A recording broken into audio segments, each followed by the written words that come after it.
ہم نے دیکھا کہ سورہ بقرہ کی آیت 185 میں شروع میں رمضان کے مہینے کی حکمت بیان فرمائی کہ اس مہینے میں قرآن نازل ہوا ہے جو کہ لوگوں کی ہدایت کے لیے آیا ہے، اور اسی آیت کے آخر میں فرمایا کہ تم اللہ کی بڑائی کرو اس پر کہ اس نے تمہیں ہدایت بخشی ہے اور تاکہ تم شکر کر سکو۔ اب اس کو ہم مزید ذرا ڈیٹیل میں سمجھتے ہیں تو دیکھیں، سب سے پہلے تو یہ ہم نے جانا کہ روزے سے تقوی حاصل ہوتا ہے، پھر دیکھا کہ تقوی سے قرآن حاصل کرنے کا حکم ہے، پھر فرمایا جب قرآن حاصل کرو گے تو اس کی صحیح عظمت کو جانو گے، تب کہیں جا کر صحیح معنوں میں اللہ کا اور اس قرآن کا شکر ادا کر سکو گے۔ تو سب سے پہلے سمجھ لیجئے کہ یہاں شکر کس چیز کا کرنا ہے؟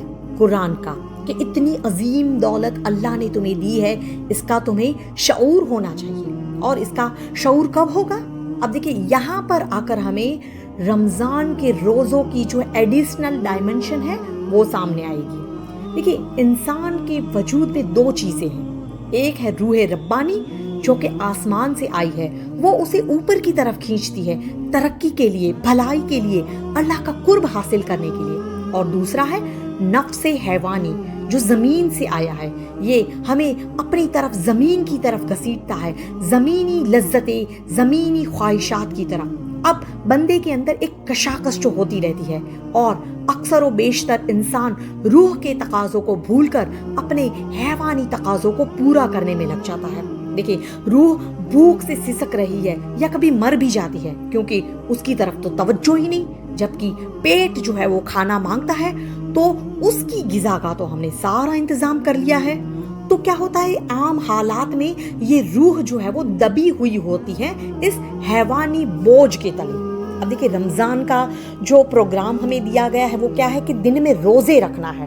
اب یعنی کہ انسان اپنے نفس حیوانی کو ذرا کمزور کرے تاکہ اس کی گرفت جو ہے وہ ڈھیلی پڑے۔ اب اس سے کیا ہوگا کہ روح ربانی جو ہے وہ اس کو کچھ ریلیف ملے گا۔ اب اپنے جب قرآن کا آب حیات اس کے منہ میں ٹپکائیں گے، کیونکہ روح کی غذا جو ہے وہ کلام ربانی ہے۔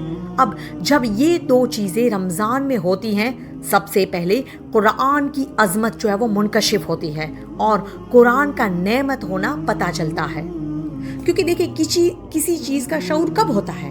جب پیاس لگتی ہے تبھی پانی کی نعمت کا شعور ہوتا ہے۔ سیم اسی طرح روح کے اندر وہ پیاس اٹھے گی، پھر قرآن کا جو آب حیات ہے اس پر ڈالا جائے گا، تب اس کی عظمت کا پتہ چلے گا۔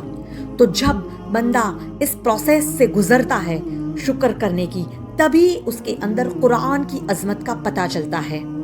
تو روزے سے تقوی حاصل کرو، تقوی سے قرآن حاصل کرو، قرآن حاصل کرو گے تو اس کی صحیح عظمت کو جانو گے اور تب صحیح معنوں میں اس کا شکر ادا کر سکو گے۔